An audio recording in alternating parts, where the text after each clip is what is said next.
ouvinte de podcast, eu tenho um recado muito importante para você. Os criadores deste e de muitos outros programas que te divertem há tanto tempo precisam da sua ajuda. Estamos realizando até o dia 30 de abril a Pod Pesquisa 2014 e precisamos conhecer um pouco melhor a nossa audiência. Acesse agora podpesquisa.com.br e responda a um rápido questionário. Não leva nem 10 minutos. A sua participação é fundamental para que nós possamos conhecer melhor o público que escuta podcast, além de contribuir para o crescimento da mídia em todo o país, fazendo podcasts cada vez melhores para você. Participe! podpesquisa.com.br.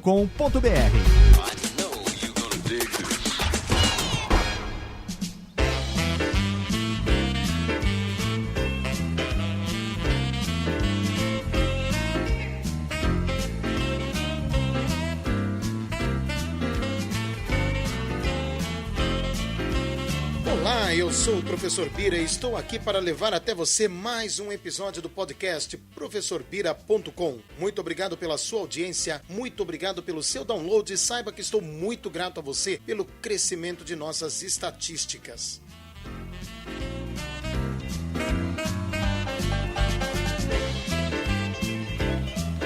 Neste primeiro episódio de astronomia, vamos fazer um passeio pelo céu, introduzindo os fundamentos dessa ciência deliciosa que nos acompanha desde os primórdios da humanidade. Mas antes de começarmos, deixa eu dar a você um recadinho. Estamos testando uma tecnologia de podcast que permite inserir imagens relacionadas ao tema do episódio, bem como dividir o programa em capítulos. Isso vai facilitar a busca de um trecho específico, além de ilustrar tudo aquilo que nós estamos comentando. Se você tiver um aparelho compatível, como um iPhone, um iPad, um iPod ou alguns modelos de Android, você poderá baixar o episódio Plus em M4A, disponível no post em nosso site, ou até mesmo assinar o feed dedicado aos programas lançados com essa tecnologia. Mas não se preocupe, os arquivos em MP3 continuarão sendo produzidos normalmente. Legal? Então vamos lá, aumente o som e curta a introdução à astronomia.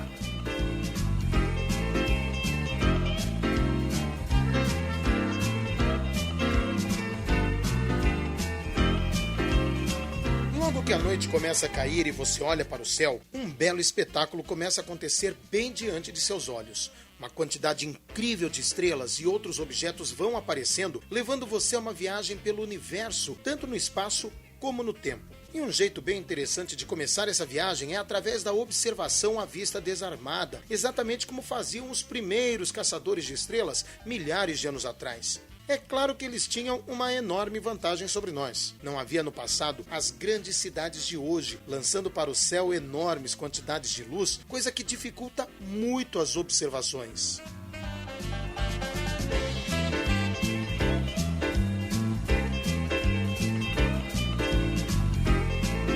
Uma das habilidades mais importantes quando observamos o céu é a capacidade de orientação. Saber identificar alguns corpos celestes específicos ajuda a encontrar outros bem interessantes, tornando essa atividade bem mais prazerosa. Mas aí nós temos um pequeno probleminha. A configuração do céu muda dependendo do lugar do planeta em que você está. Por exemplo, se você mora no Ceará, Maranhão, Amazonas, Pará, Amapá, os corpos visíveis são um pouco diferentes daqueles que vemos aqui em São Paulo, ou lá no Rio de Janeiro, no Paraná, em Santa Catarina. Portanto, o que eu disser agora pode não estar visível em sua localidade, mas eu vou tentar abordar somente aquilo que aparece na maior parte do território brasileiro, belezinha? Mas vai aqui uma dica. Os melhores lugares para observação do céu são aqueles no interior, longe das grandes cidades, sem o aborrecimento da poluição luminosa que afeta a gente que mora na cidade grande.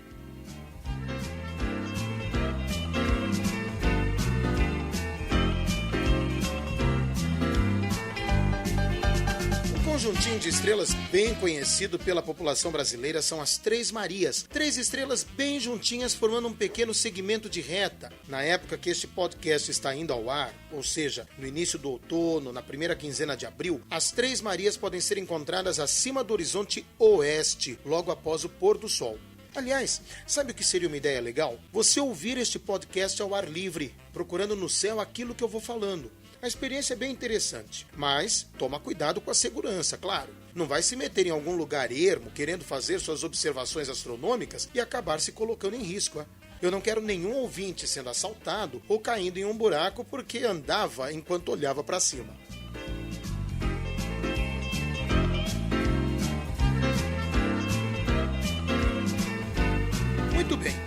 As Três Marias, na verdade, são parte de uma bela constelação, a minha favorita, para ser sincero.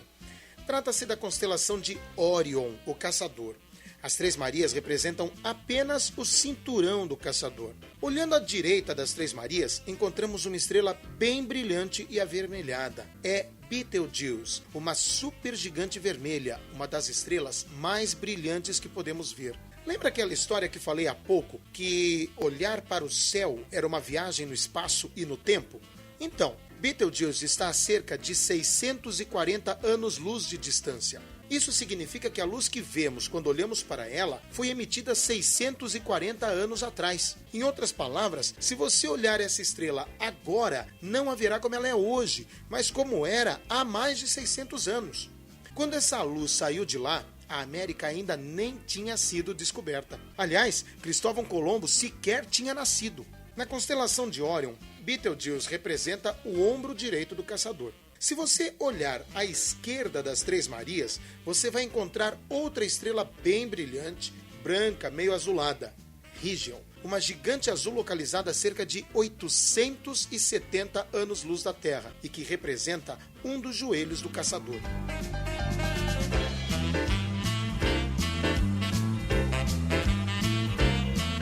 Se você traçar uma linha reta imaginária pelas Três Marias, indo em direção ao horizonte, vai encontrar outra estrela alaranjada.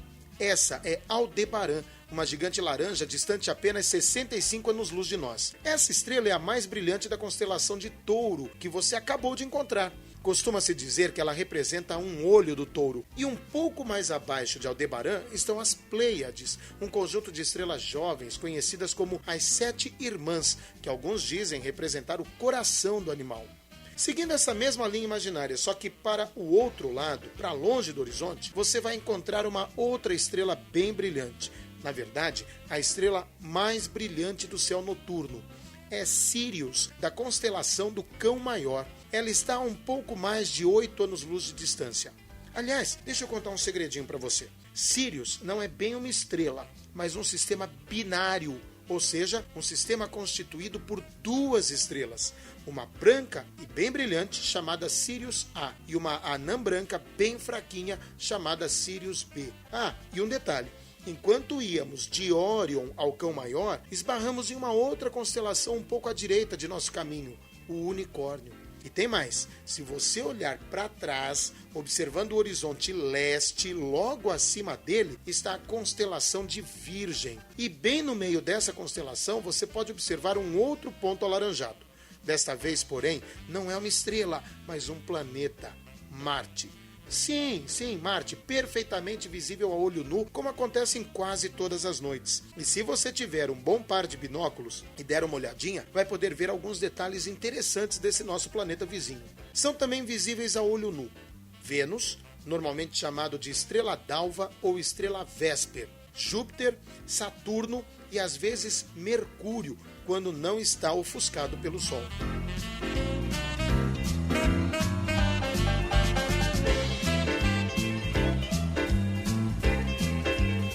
Fazer essa observação orientada, não é?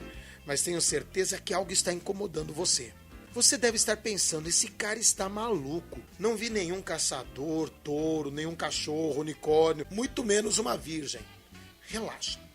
Garanto que também nunca enxerguei essas figuras. Aliás, sempre achei que as pessoas que inventaram as constelações estavam completamente doidonas para imaginar essas formas. Mas mesmo assim, é interessante saber identificar esses agrupamentos, pois é isso que facilita a nossa orientação pelo céu.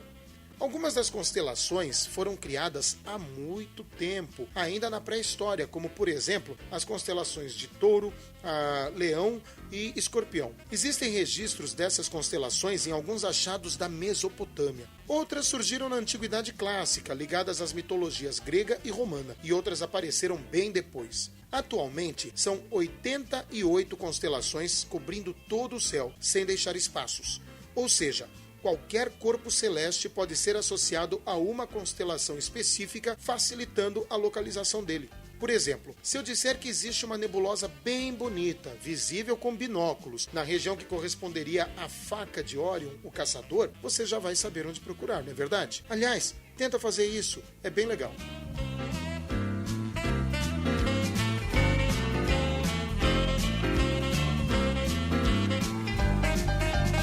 observamos o céu, notamos claramente que algumas estrelas são mais brilhantes do que outras. Isso já tinha sido observado lá na Antiguidade. Astrônomos da Grécia Antiga criaram um sistema para classificar as estrelas de acordo com o brilho apresentado por elas. Esse sistema é chamado de escala de magnitudes e originalmente ia de 1 a 6. Magnitude 1 representava uma estrela muito brilhante, enquanto que magnitude 6 seria uma estrela de brilho bem fraco. Hoje esse sistema ainda é usado, mas com algumas melhorias. Existem atualmente magnitudes com valores decimais, bem como magnitudes negativas, indicando corpos bem brilhantes. Você se lembra da Sirius, constelação do Cão Maior? Então, ela tem magnitude menos 1,4. As outras estrelas visíveis têm valores maiores que esse, seguindo a regra: quanto maior a magnitude, menor o brilho.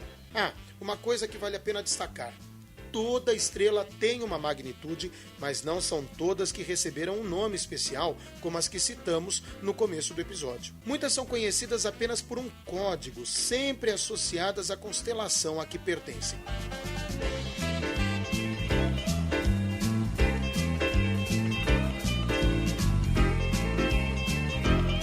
Conforme a noite vai passando, notamos um movimento aparente do céu, como se tudo se deslocasse de leste para oeste. Isso é consequência da rotação da Terra e faz com que cada estrela nasça num certo horário e tenha um ocaso algumas horas depois. Mas também existe um outro movimento no céu, pouco perceptível de um dia para o outro, mas que fica bem evidente ao longo das semanas. A cada dia, cada estrela nasce 4 minutos mais cedo em relação ao dia anterior e se põe 4 minutos antes também. Note que isso é pouco, mas em uma semana isso representa 28 minutos de diferença. Em um mês são 120 minutos. Ou seja, se hoje uma estrela nasceu a uma certa hora, daqui a um mês ela nascerá 2 horas antes e vai se pôr 2 horas mais cedo também. O resultado disso é que cada constelação tem, ao longo das semanas, um movimento aparente para o oeste que surge por causa do movimento de translação da Terra ao redor do Sol. É por isso que o céu noturno no inverno, por exemplo, é bem diferente daquele do verão.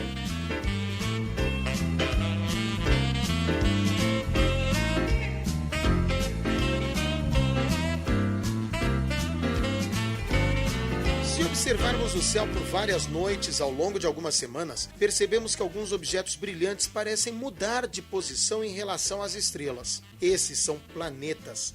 Tal e qual a Terra, cada planeta tem a sua própria órbita ao redor do Sol e, conforme executam seus movimentos de translação, vão se deslocando no céu e são observados em lugares diferentes, em épocas diferentes. Se projetarmos a órbita da Terra na esfera celeste, criaremos uma linha imaginária chamada eclíptica, que representa o caminho seguido pelo movimento aparente do Sol ao redor do nosso planeta.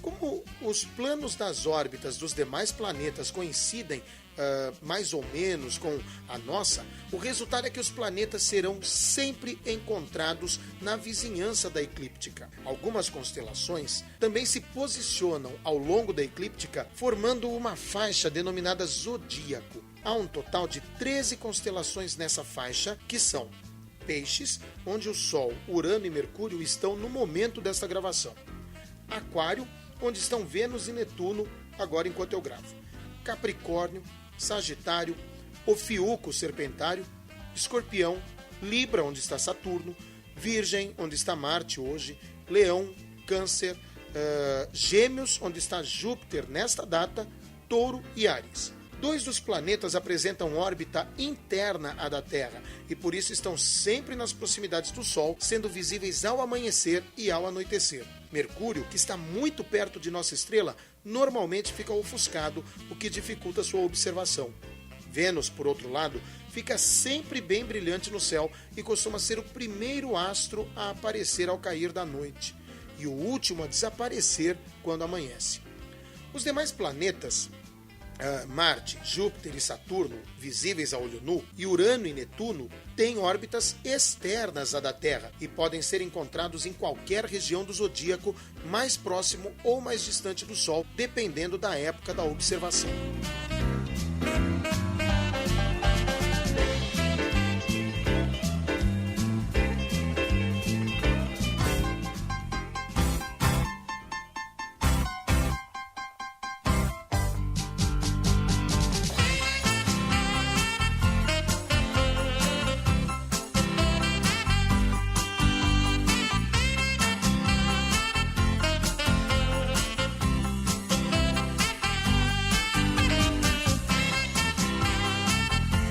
Aliás, nós não podemos deixar de falar sobre a Lua, não é verdade? Depois do Sol, é o astro que mais chama a nossa atenção no céu, graças ao tamanho e ao brilho que apresenta. Esse pedaço de rocha que orbita nosso planeta é um satélite natural e exerce um fascínio incrível sobre a humanidade. Se você observar a Lua por um tempo, perceberá que sua superfície se apresenta bem clara, mas com algumas regiões mais escuras espalhadas pela superfície. Essas regiões escuras, nos mapas lunares referidas como mares, são na verdade imensos derrames de lava que aconteceram ao longo da evolução lunar.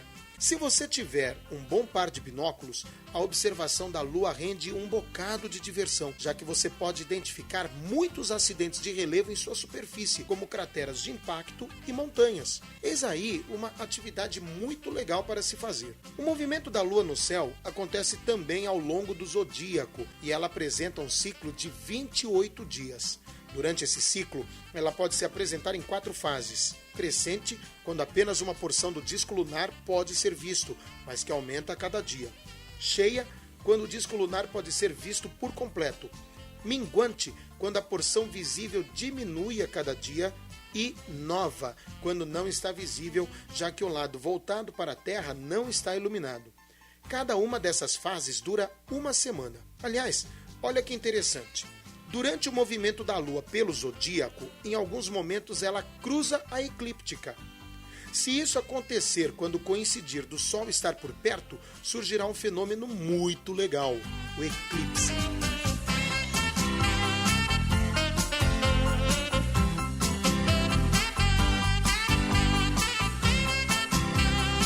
Um eclipse é um fenômeno de ocultação de um astro por outro quando ocorre um alinhamento desses astros com a Terra. 2 desses fenômenos que são os mais interessantes são o eclipse solar, quando a Lua passa pela eclíptica exatamente entre a Terra e o Sol, projetando sua sombra sobre o nosso planeta e ocultando a estrela. E tem também o eclipse lunar, quando a Lua cruza a eclíptica, tendo a Terra entre ela e o Sol, fazendo com que a sombra da Terra se projete sobre o disco lunar. Um eclipse solar acontece apenas quando a Lua está na fase nova, e é um fenômeno que chamou a atenção da humanidade desde os tempos mais remotos. Quem estiver exatamente no cone de sombra da Lua, verá o céu escurecer completamente e as estrelas aparecerem em pleno dia. No passado, quando o fenômeno ainda não era compreendido, isso assustou muita gente com certeza. Normalmente, acontecem 1 ou 2 eclipses solares por ano, e é um fenômeno que dura apenas alguns minutos e, para ser observado, exige alguns cuidados para a proteção dos olhos. Já um eclipse lunar acontece quando a Lua está na fase cheia, logo após ou antes de um eclipse solar. Esse fenômeno é mais fácil de se observar, já que é seguro olhar sem nenhuma proteção, além de durar algumas horas. Durante um eclipse lunar, a Lua não desaparece, mas fica escura e num tom avermelhado, que muitos chamam de lua de sangue. Esse tom avermelhado surge porque parte da luz solar, que seria bloqueada pela Terra, sofre um desvio por causa da refração na atmosfera e acaba chegando até o nosso satélite. É como se cada pôr do Sol e cada nascer do Sol do planeta se projetasse sobre o disco lunar.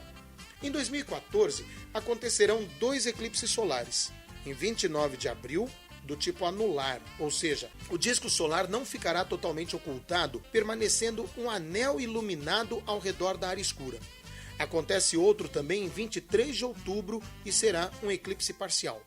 Vão acontecer também 2 eclipses lunares, um em 15 de abril e outro em 8 de outubro. Se você estiver ouvindo este podcast na data de publicação, dia 12 de abril de 2014, o eclipse lunar ocorrerá em 3 dias. Mas a observação será um pouco chata, já que o eclipse total da Lua começará por volta das 4h06 da manhã. É só acordar um pouco mais cedo, não é verdade? Vale a pena. Uma curiosidade. O eclipse lunar de 15 de abril é o primeiro de uma série de 4 consecutivos. 15 de abril de 2014, 23 de outubro, 4 de abril de 2015 e 28 de setembro de 2015. A sequência de 4 eclipses lunares recebe o nome de tétrade, e apesar dos absurdos que vêm sendo divulgados pela imprensa, que é frequentemente muito irresponsável, a tétrade é um fenômeno normal, sem qualquer significado especial. Aconteceu uma tétrade entre 2003 e 2004 e voltará a acontecer entre 2032 e 2033. Aliás, entre o ano de 1999 a.C. e o ano 3000, há um total de 142 tétrades. Portanto, se você ouvir alguma besteira referente a isso, ignore. Na dúvida, pergunte a alguém habilitado que possa sanar sua dúvida sem qualquer dose de misticismo.